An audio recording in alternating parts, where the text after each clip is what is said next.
5:14. Okay. Our plan today is to work on 3 ordinances essentially. And one is the fire hydrant ordinance. Another is the alarms ordinance, fire alarms ordinance. And the third one is the gravel ordinance, essentially, I'll call it, as we've been labeling it. Well, it's the asphalt to the gravel roads. Yes. Yeah. Gravel roads, yes. Okay. So let's just tackle them one at a time. So the first one I have in my pile here is the fire hydrant ordinance.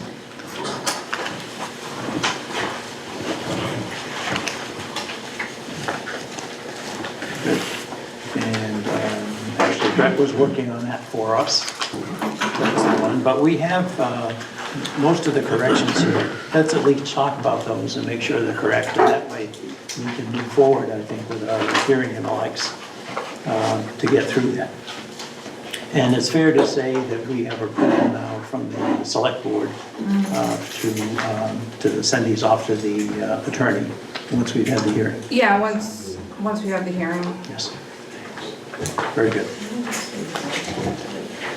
Okay.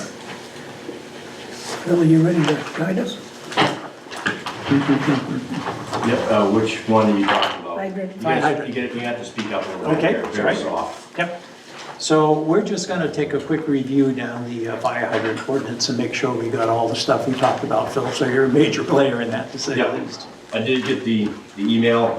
Unfortunately, none of the corrections were in there. Okay.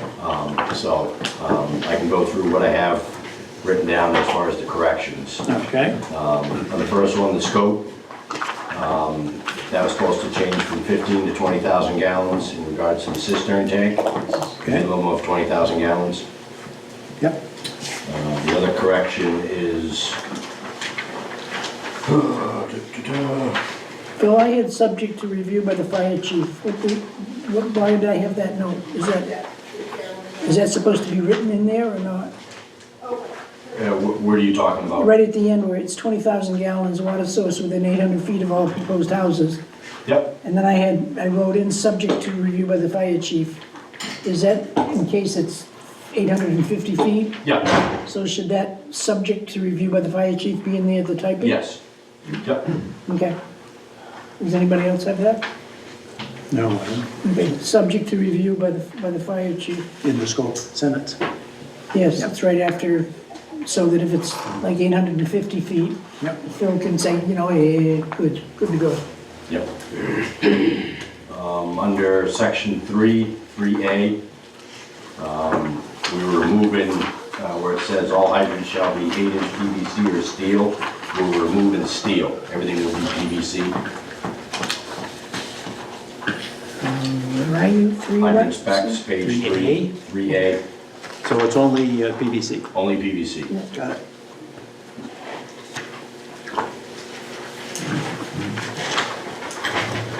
Okay. And then,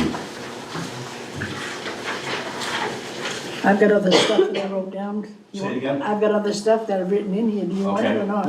Yes, what is it? We're under general rules on page 2. Page 2. Page 2. Yep. All houses shall be within a reasonable location of the hydrant. It says 800 feet. Which number is that? 1A. 1A? Yep. Or additional hydrants shall be required, subject to review by the fire chief. Correct, So that stuff should be in there. yes. Yep, So repeat that one more time. All houses shall be within a reasonable location of the hydrant. Or additional hydrants shall be required, subject to or review. that should say may be required. May- Okay. May. Got it. Yeah, Okay, The reasonable. may be required. correct. Sorry, what are you changing it to? All houses shall be within 800 feet of a hydrant, or additional hydrants may be required. At the discretion of the fire chief? Of the discretion, yes. Per the discretion of the fire chief, yes. He's reading it, Yeah. he's reading it verbatim. So it should read, all houses shall be within a reasonable distance of the hydrant, instead of just the 800 feet. Oh, yes, reasonable distance, Reasonable yes. distance of the hydrant, or additional hydrants may be required, Correct, subject to review or Or approval review. by the Yeah. fire chief. yep,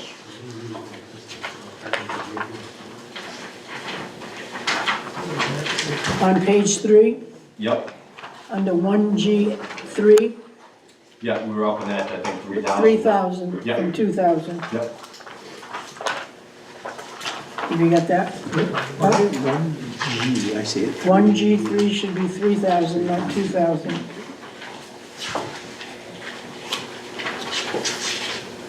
Okay. Then we went down to 3A, and it should just be PVC, not steel. correct, Yeah. yeah, no more steel, Then 3B, I have all hydrant connections shall be 6 inches NST, female swivel with a Yep. cap. yep. Oh, it's a height of 36 feet above, 36 inches above grade. Correct, Okay, so that should be in there. The height of the height of the head, height of the head, there you go. Should be 36 feet above, 36 inches above grade. it's 36 feet, we got problems. I know, it's a lot of draw.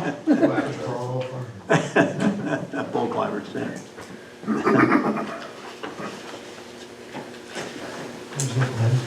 Then on page 4, Yep, 3H, yep, all systems shall be capable of holding a minimum of 20,000 gallons of water per minute.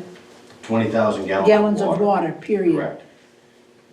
Then And there's then something we about, added 3I, which is the fire ponds. okay, fire ponds, state certified to 60,000 gallons. Correct, Now, I've got something here per minute, you need 10,000 gallons and 4 feet below frost. I don't remember what that was. no, Okay, yeah, I don't know what that is. I was hallucinating. Clarify. So fire ponds, state certified to 60,000 gallons. Correct. What's the 20,000? No, that's fire ponds. That's a pond. The cistern tank is the concrete. Cistern's gotta be- I don't know. It's, Just trying to, cistern's gotta I be wasn't sure if you wanted to code. no, the cistern tank is scary. 60,000. Like all the stuff here, there's not what used to be. It's a hearing fire. Okay, that's all I had for changes on the hydrant. So on fire ponds, Fire pond, certified to 60,000 Yeah, gallons, and then- 20,000. and that's 20,000 for the, Right, we're taking the fire ponds out of the 3G, 3H. yeah, The fire pond, just cistern tank for 20,000, then we added 3I, which was the fire fire. pond. Did we Those are all make, the changes I had. okay. Did we make any changes in the fines or anything like that? That you guys have notes on? Fine. Fines, down here, penalties and fines.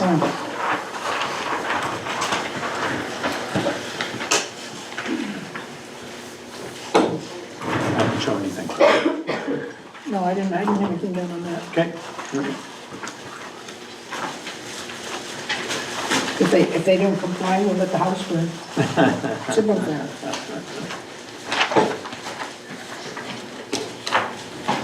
Does anyone, or maybe you do, but I'm looking for if anyone has a file on this, so we could just alter a file rather than retyping the whole thing. We have Well, it. it's You in do have Word, it? so, Yeah, we have it. yeah.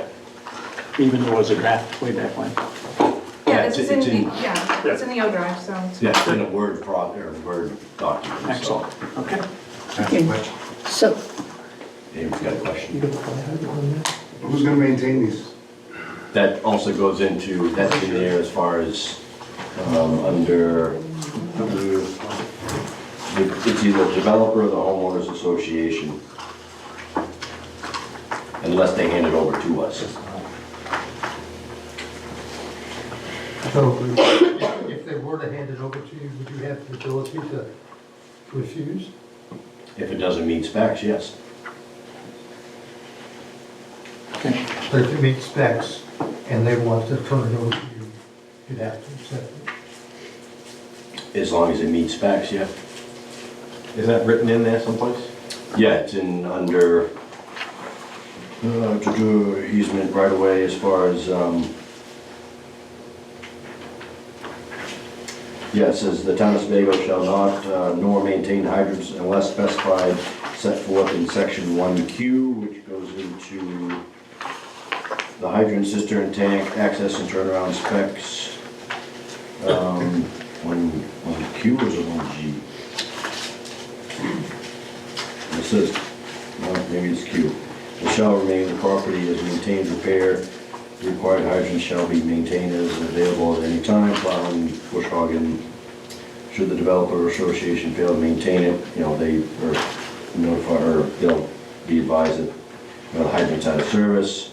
And then, if they do hand it over, the developer association agrees to pay $3,000 to the town of Sebago fire hydrant reserve account to be placed in escrow for future repairs or maintenance by the town. So is that escrow paid upfront? That would be paid if they hand it over If to they us. hand it over? Yes. That goes into a separate dry hydrant or account, which is I-300, I think, which is the dry hydrant account, which doesn't get cycled into the UFB every single year. It stays in that account at all times. Are you satisfied with this as written right now? I am until we go to public hearing. Okay, well, okay, but does this have, what I'm trying to do is shorten the time. We can go to the public hearing the way it's written now, and then with comments and Brett's final thought after we can.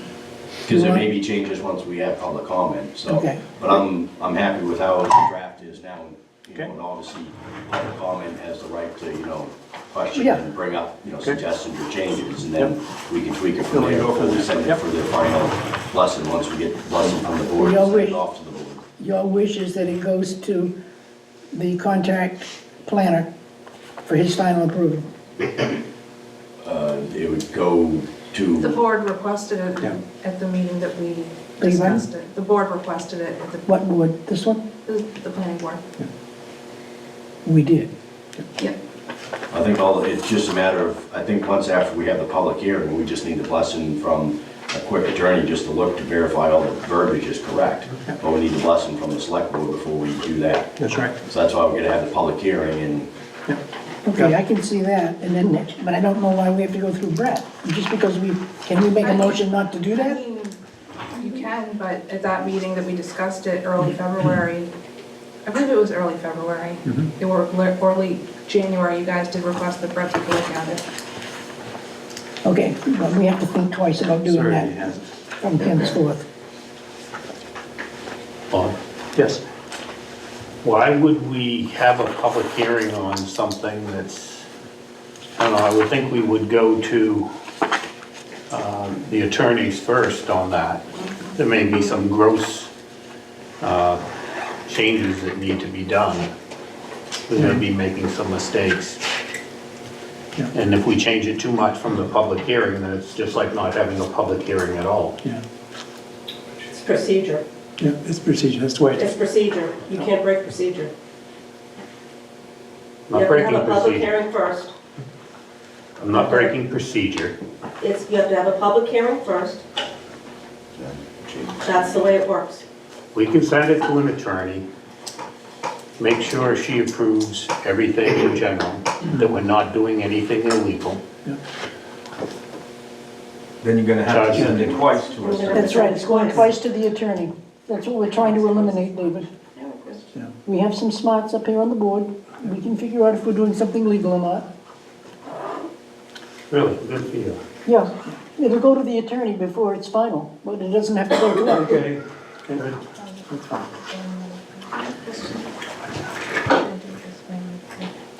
Sure.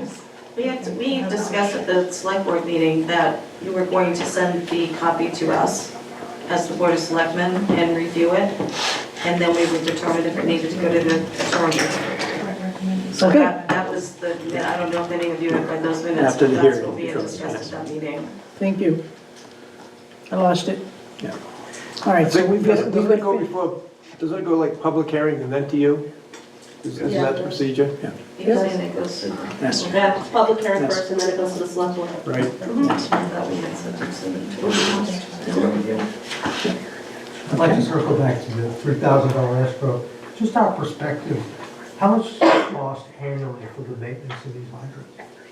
Well, it depends on if anything is damaged over the winter months. And I mean, If somebody, it all depends on the winter months. Last year, I had to replace a head that was shot by a 22 on Foley Road. Just the hydrant head alone's $1,000. So I had to go down there with a sawzall, cut the head off, put a new head on.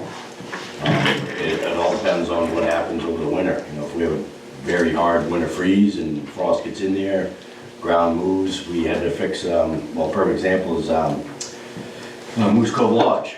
6 or 7 years ago, we had to go down and dig all the way down to the elbow and replace the elbow that had, cracked from a rock that had penetrated over the course of 5 or 6 years and broke the pipe. So it's some we don't do any maintenance on, and others it all depends on what Mother Nature says. the reason I'm asking is, you would think you'd want an escrow in a sufficient amount for a reasonable period of time. I'm just gonna throw out 5 years. You think $3,000 would cover maintenance over a 5-year period? Yeah. Kurt? I just have a comment that if the town's gonna require us, I say us as builders, developers, speaking for myself, the town's gonna require me to put in a 20,000 gallon cistern at my expense, and I'm gonna give it to the town, I think the town should be responsible for the maintenance of it, not me. Once you hand it over. Right, so why should I be responsible for paying an escrow, a $3,000 escrow, if it's not my property, it's your property, I don't mean to say you, Phil, but that is the town, is requiring us to put in a $50,000, $60,000 water tank at our expense, then I feel like the town should be responsible for maintaining it and plowing it, and if someone shoots the head off, then the town should pay to fix it. It's just my feeling right now. I have not read this ordinance, but I just thought I'd mention that before it goes to public hearing. I guess that is really what the public hearing is for, if for comments like that. Maybe this is not appropriate time. No, it's a workshop, so. It's a workshop. Is in section 4, exceptions, 4A, is that $1,500 amount? Is that correct, or should that be more? Section what, 4A? Section 4A.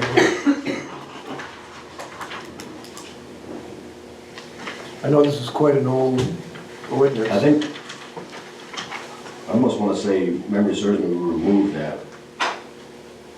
I don't have the original copy that I'd done all my notes on, so I was going back through my head scratching that I had in my other files.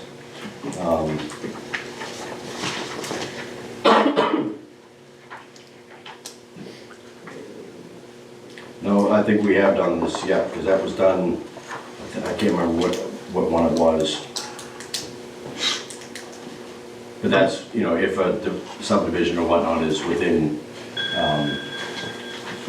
close proximity of a hydrant. You think that number's still good? I mean, it's been, what, 10 years since this was developed? Is that still a feasible amount to have there? Yeah, I mean, it's part of the maintenance on, the system. Okay. Okay. All right.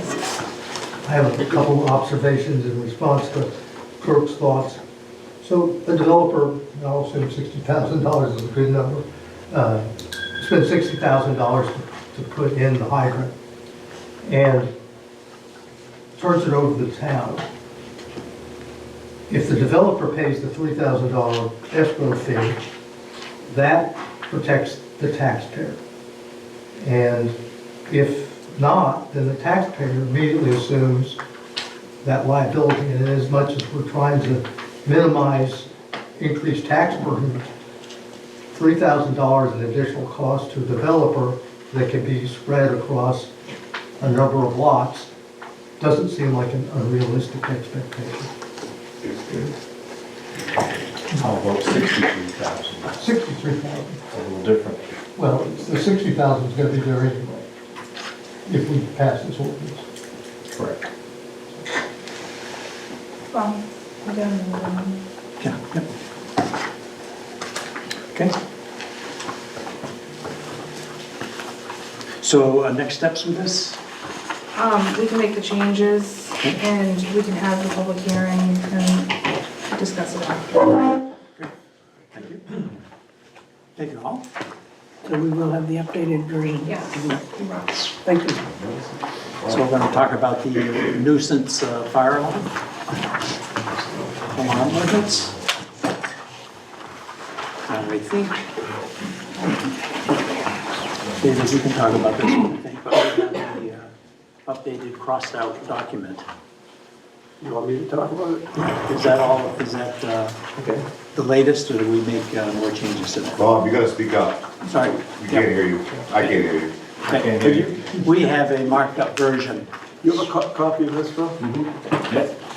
Do you want to speak to the changes? We just eliminated some things and added, as far as the nuisance alarm ordinance, we're removing section 5 as far as the alarm system. Yep. Resignation, or registration. We changed under section 6, which obviously these numbers are gonna move around because Yep. sections have been removed, but section 6, each alarm user shall be allowed up to 3 false alarms a calendar year without a penalty. Yes. The penalties start after the 3rd one, so the 4th one under section 7. The 4th false alarm is $500, and the 5th and subsequent or more is $1,000 per alarm. Yes. So we're going to cross through the $500 that's on the draft. You scratch out the third gets scratched, 4th gets changed from 350 to 500, and Yeah, 5th gets changed from 500 to 1,000. correct. And 6 is removed, 5 and on is $1,000 per pop. Yep. Under notice of violation, number 3, any civil penalties assessed, notice shall be provided by US certified mail, receipt requested. Yep. That's as far as being, notified after you're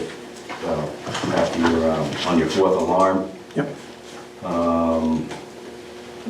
Number 9, under corrective actions, after the 3rd alarm system with a calendar year, the town shall require the alarm company to submit documentation demonstrating corrective action, which shall include, and then it goes into repairs, qualified technician, written verification the alarm user has received instructions on proper operation of the system.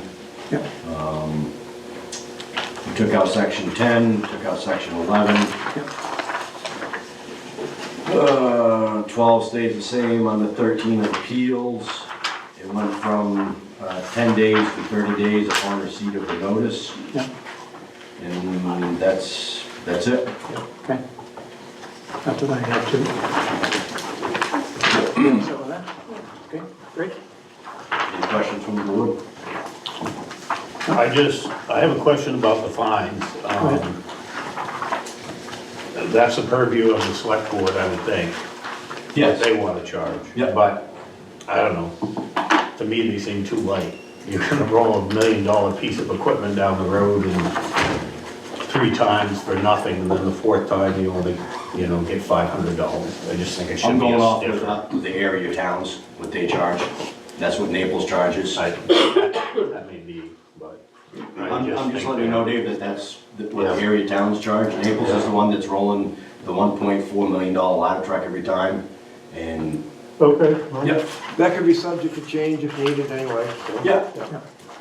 And again, it's not to, we're not trying to penalize or hurt somebody, Right. but we're trying to educate them or, promote maintenance. on the system. You know, that's the key thing is, if you're not doing maintenance, you know, you're gonna start getting a little ding here and there. But then obviously that's subject to, obviously, there's exemptions, you know, power outage or severe weather.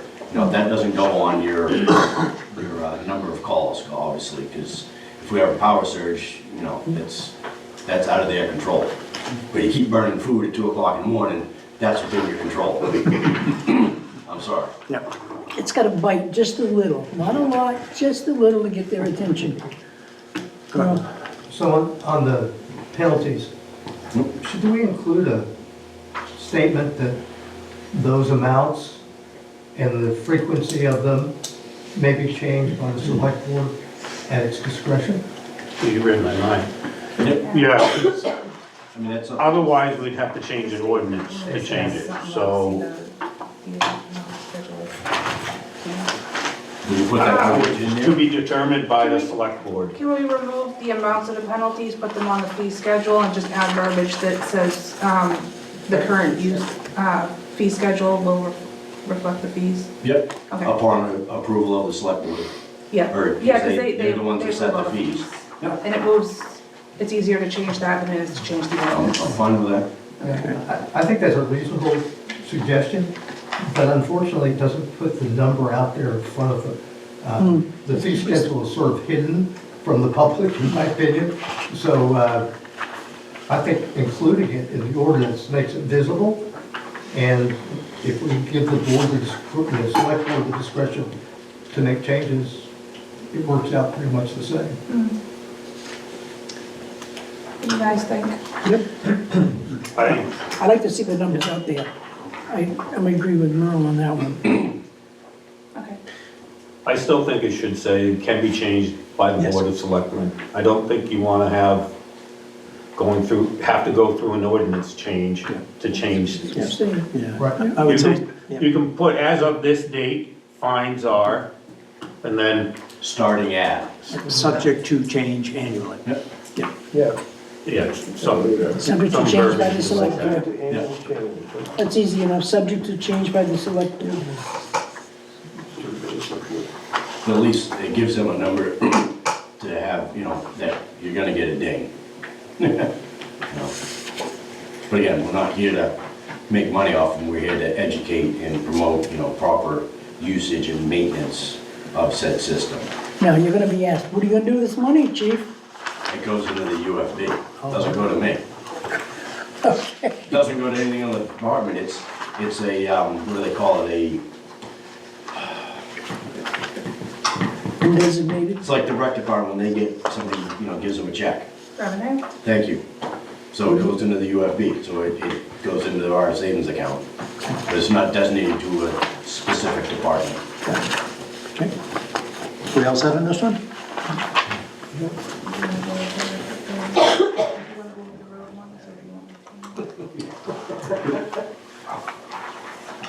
I think we should say thank you to the fire chief for bringing these two forward. I think these are two really good ordinances. Yep. He's on top of Thanks, it. Phil. Well, let's get through public hearing. Yeah. Show them the date. We're gonna do that. 31st is the time. I don't know if you can explain it better. Okay. All right. Christine, you all set with this one as well? Yeah. Okay.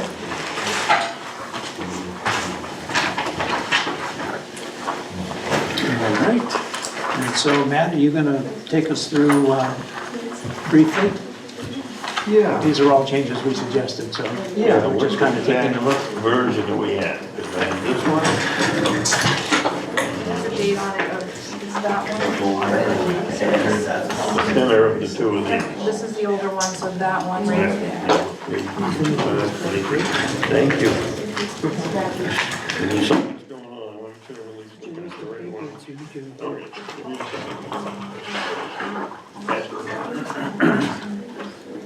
So it looks like, I'm sorry, are you ready? Are we ready? Looks like change of start on schedule of uses, page 4-6. We have 5 new uses added. Asphalt paving plant, temporary asphalt paving plant, concrete plant, cement plant, and temporary concrete plant. For temporary asphalt paving plant, we have planning board approval in the village district, and temporary concrete plant, planning board approval in the village district again. Excuse me, Brett- what page are you on? What's that? 4-6. 4-6. Okay, all right, here we go, thank you. Okay. Brett did inform me there have been conversations about putting no across all zoning districts. I'd be happy to give my comments, but if this is, just make sure this is as proposed. These look correct according to your last meeting. Please. He'd like to know your comments. Generally speaking, if you're not going to allow it somewhere, then you should probably not reference it. That way, when someone comes in, they would have to request a zoning change or change the schedule of uses for such a use, and then the discussion will be had at this time. I would just say my concern would be that this would be considered exclusionary zoning by preventing it from operating anywhere in town. So your recommendation is not to address asphalt paving plants, concrete plants, or cement plants? I'll leave it to your discretion. I would think if someone were to come in and say they want to do a cement plant, and you don't allow it anywhere, that could be potential legal issues. So we can keep the temporary and remove the permanent cement plant? Yeah, I think if you allow it somewhere, it's generally not looked upon as, I'll say, good practice to outright state you're prohibiting something in town.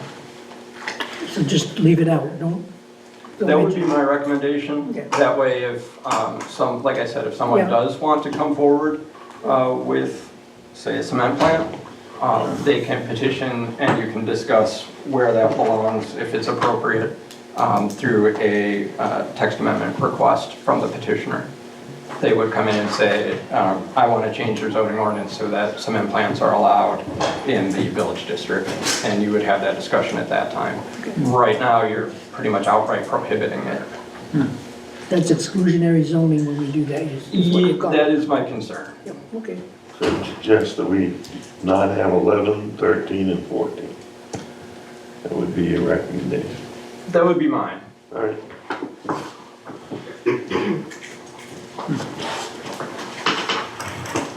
So if you don't prohibit it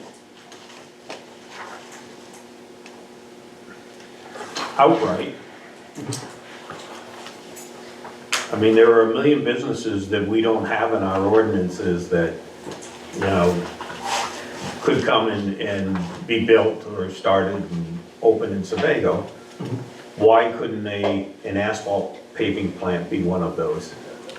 Someone has the right, if it's not included in the list, and generally your permitted uses say, give some leeway for, say, similar use as determined by the code enforcement officer.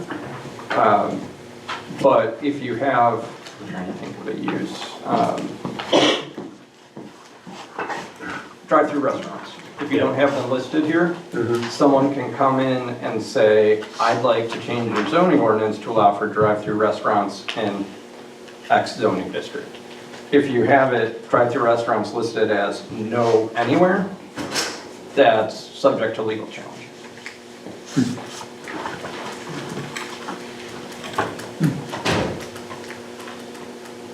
Actually, I think some of our past ordinances, we actually have no in several different columns. It's, you know, and I understand you're cost conscious with the attorney. I'm not an attorney, but based on my, past experience, it's not good practice to outright prohibit something in your ordinance. Yeah. I really can't see any evidence. That makes so much sense. Do you wanna think about that and we'll bring it up at the next meeting? Yeah, we don't have funds available to run it through attorneys right now anyway, do we? We will be able to run it through the attorneys. We have to run it through the attorneys. But, I mean, you mean before the public hearing? Yeah. Um, No, I'm not asking that really. I thought we had lost our funding for all but the 3. It'll still need to go to the attorneys. Okay. You can, leave as is, as you prefer, and wait for the attorney's feedback. Okay. I thought we were guided to have, and I can't remember where this was along the way, but if you completely eliminate something and say no, no, no, like you say we shouldn't, at least this, we gave them consideration in a reasonable place to put it. Yeah. Isn't that? Well, as I'm reading it, 13, 14, and 11, sorry, there is no place to put it.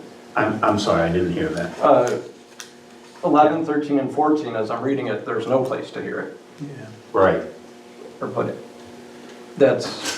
So you're outright prohibiting its use. Okay. But we have the temporary. Yeah, I mean, again,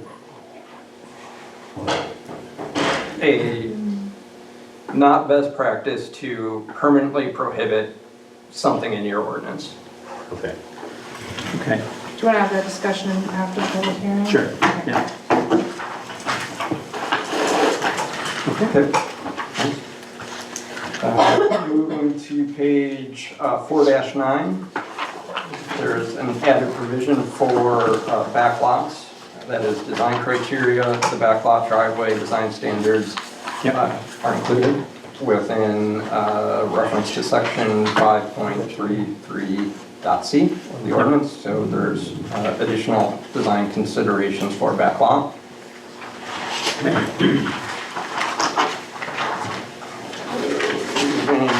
Let me make sure I don't miss anything, but. Yes, 520, 521, at the very end of 520, we start talking about private streets as far as the classification. Yeah, the definitions are already in the ordinance currently. Yeah, I think what looks like you're doing is moving some of the criteria out of the definition, or at least providing the criteria in the actual zoning ordinance. That's generally what you want to do. If you have criteria only in the definition, sometimes that's overlooked. So that's a good place to put it. And then backlot driveways, same thing.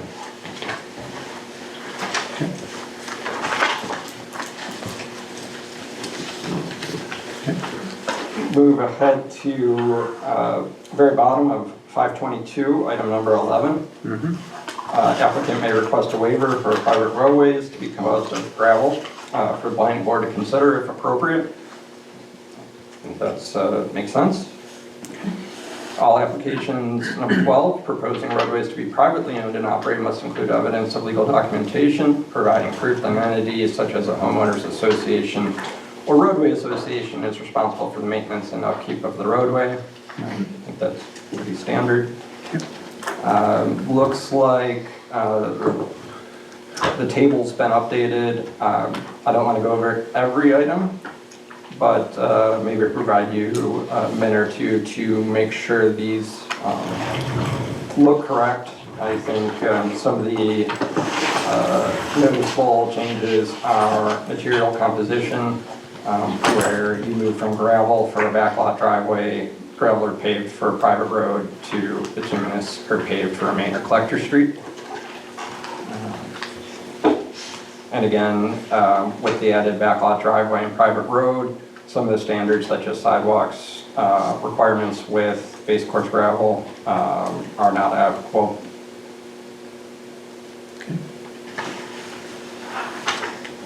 Good. All right. And then on the next page, 524, you allow provisions for waivers for roadway design standards. That is, I think, spelled out elsewhere that there's waivers available, but that is the process, so, and criteria. All right, so what we talked about. Moving ahead to page 529. This may want to be edited upon your decision regarding the table of uses, but certainly the standard to have them a minimum of 15 feet away from a residential zone property. That makes sense. It's just what your list will look like at the outcome of your discussion about the schedule of uses.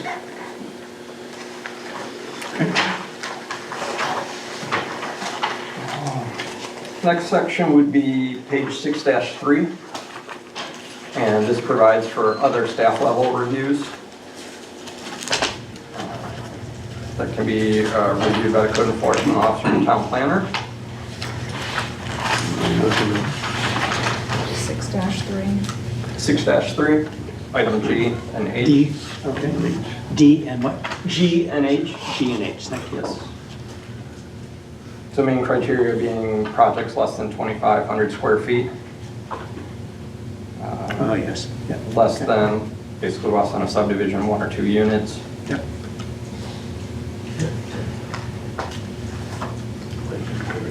And the opportunity for town staff to elevate it to planning board review if deemed necessary. 25 by 100. So number 2, you're talking basically about a paved parking lot of 2,500, which would be 25 by 100. Yeah. Which is roughly twice the size of this room. All right.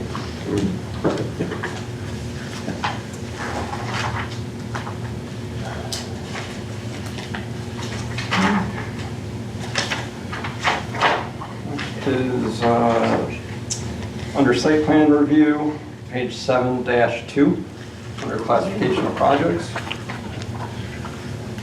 This just reiterates what we were last looking at as far as staff level review. I think 7-2. Criteria looks consistent. Okay.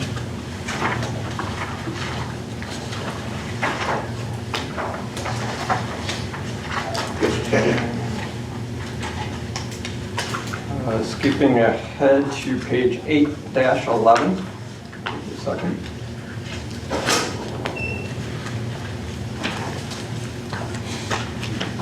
This refers back to the roadway design standard waivers process. That reference, this section and this section is again the process for. What number are you on in there? Oh, I'm sorry, 2, required improvements, the last sentence.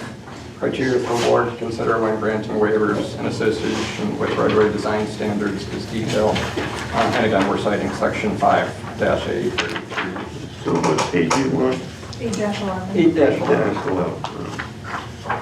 You have to give us time to read what, Yeah, certainly. what you're referencing. And we're talking about number 2 submissions. What's that? We're talking about number 2 submissions? Yes, number 2 on page 8-11, Okay. under F, I'm sorry, F, sub item 2. F, sub-item 2. Required Okay, improvements. Got it.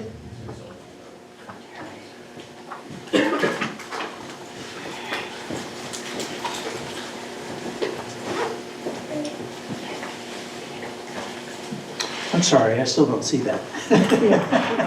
Page 8-11, look at F, page F. Up here, okay. All right. And then, thank you. I was wrong, too. Cheat sheet.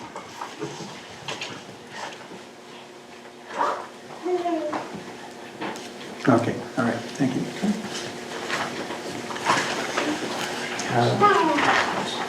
Now, what should we do with that? That's what, the changes have been made, right? Yes. Okay. And it's just again, making sure that people are aware of the private roadway design Yeah, standards and how you get a waiver from those. Okay. So, I'll give you a second, but we're at the definitions on page 9-2 and 9-3.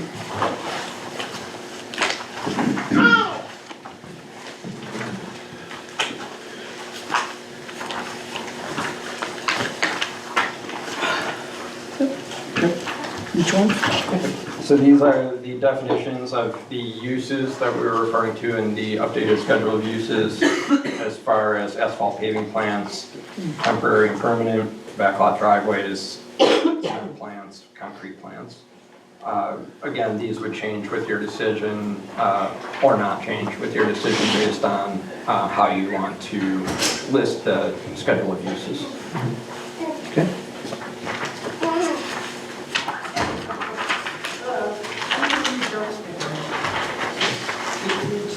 There's a definition for temporary concrete plant, 94 on the back. Was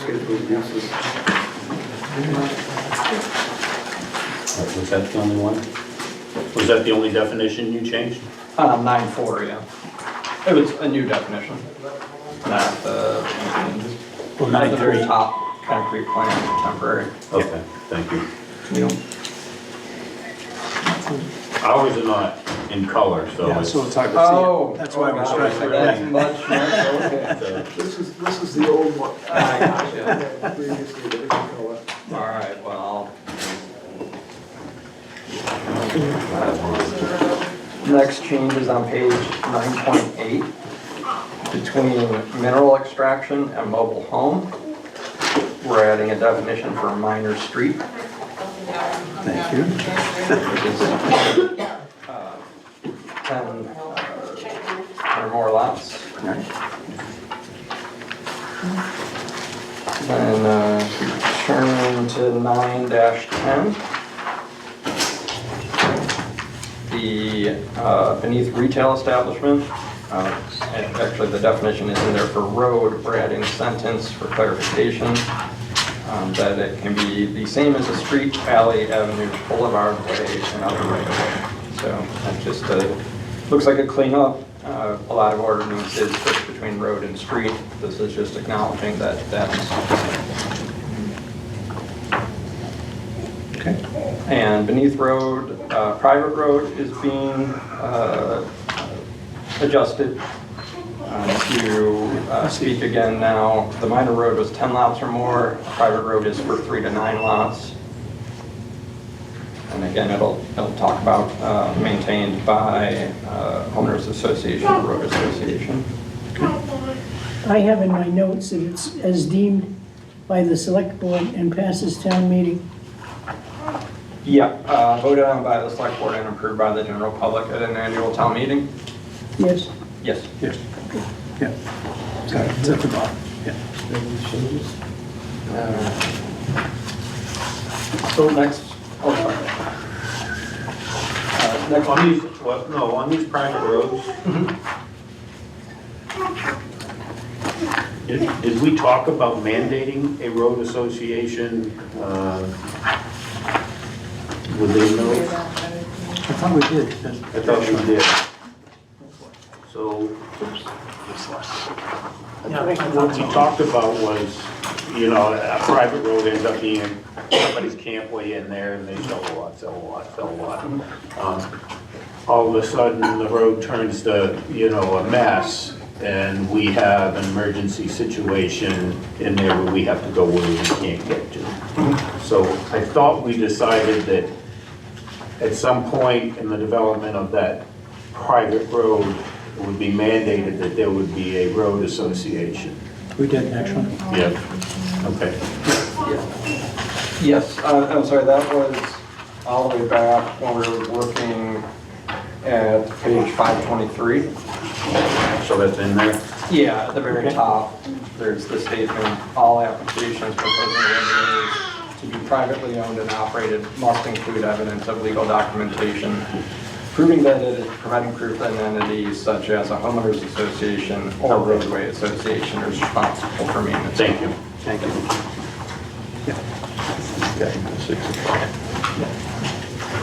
I think there's just one more. Page 9-11 at the very top, street.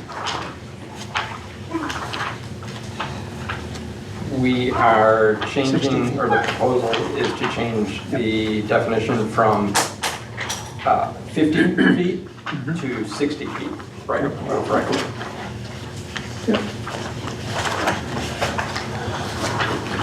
And that's consistent with the changes that were in the road standard table. Okay.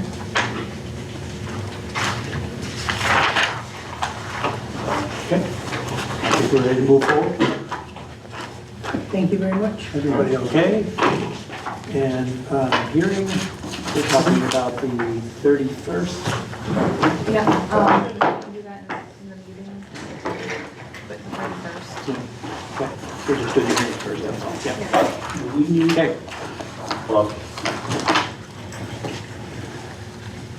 All right, go ahead. good. Well, Yes. my last question, I got a question.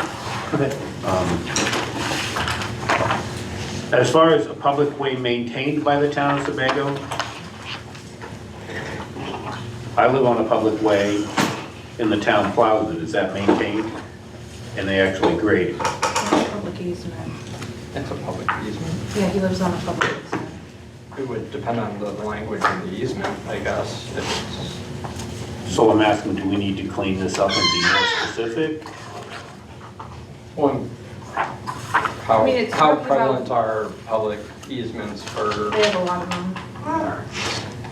We can add something. yeah, if that's a common thing, I don't, Can we say owned by the town? yeah, I think that would, It's over private roads. The public easement is Well, I private don't roads. understand the public easement thing, because I'm on one as well. So am I not gonna get plowed now? No, a public easement is a private road that the town plows and grades. Twice a year. Can we define ownership of that road? A town-owned road, not maintained by the town, say? yeah, you may want to differentiate between ownership level. Yeah. Because if it's I guess, is the HOA the underlying owner of the easement? There is not one. What's that? There isn't an HOA. Is there, so there's no association? Right, But the town doesn't own it, they have access to it. correct. So I'm just trying to, you don't want to take a private road, you can't take a private road or an easement road and enforce a 60-foot right-of-way. I mean, No. people will have houses, you know. So that's all I'm trying to define is make sure we understand that it's clear that these are town roads, Yeah. not easement roads, not private roads. I Even though think we you could plow it. even put a clause in there saying, you know, not including private roads on public easements. Yeah. Yeah, I just don't want the town being on the hook for. Yeah, no, it's, that's not something I've run across too much of. It really is almost like each one of those is a separate agreement, private agreement between whoever owns the property and the town. So the standards could vary. One Yeah. private road and public easement may say that they'll do maintenance and grading, one may say they don't. Yeah. I haven't, without looking at the language for all of them. Well, I guess what I'm trying to eliminate though is maintenance, Yeah, I gotcha. digging culverts out and stuff like that. We don't want to be doing that on easements and such. Under the road definition, where we made the change, and at the end, we've got, or in certain instances, a driveway. Shouldn't we have a definition for driveway? If you're gonna use that phrase. Yeah, if there's not, That's on page 9-10. yeah, I would recommend. Wait, is it 9-10? It's 9-10 in the old book, maybe different than this one. Yeah, I mean, I think what happens is defined by kind of process elimination. It's a private driveway would be for 2 units or less, based on, it's not a private road, it's not a public minor, and it's not a collector, but it may help to define driveway. Yeah, just because it says in certain instances, I think you Yeah, probably have to define driveway. we can propose something, but it would be to the effect of serving 1 or 2 units, a private access way for Yeah. 1 or 2 units. That would be fine, sure. Very good. Are we gonna be responsible for coming up with the definition of driveway, or are we gonna pay someone to do If it? you'd like, we can put something for your I review. would put it in. We can continue the conversation after the applicants. We what? Sorry, it's after 6. Yeah. Oh, okay, all right. Yeah. I'll ask a question We can do later. Okay. Get Merle. So I have several questions. Now, we gotta get on with the meeting. I know, that's what I'm getting at. Players, I don't know whether you're staying or going, but I can reserve them for the public comment period later if you like. That's fine. I think that's fine. All right, thank you all. So let's end the workshop. Let's stand up for 2 seconds. What's that? Let's stand up for 2 seconds. Let's say just 2 minutes, and we'll start the meeting.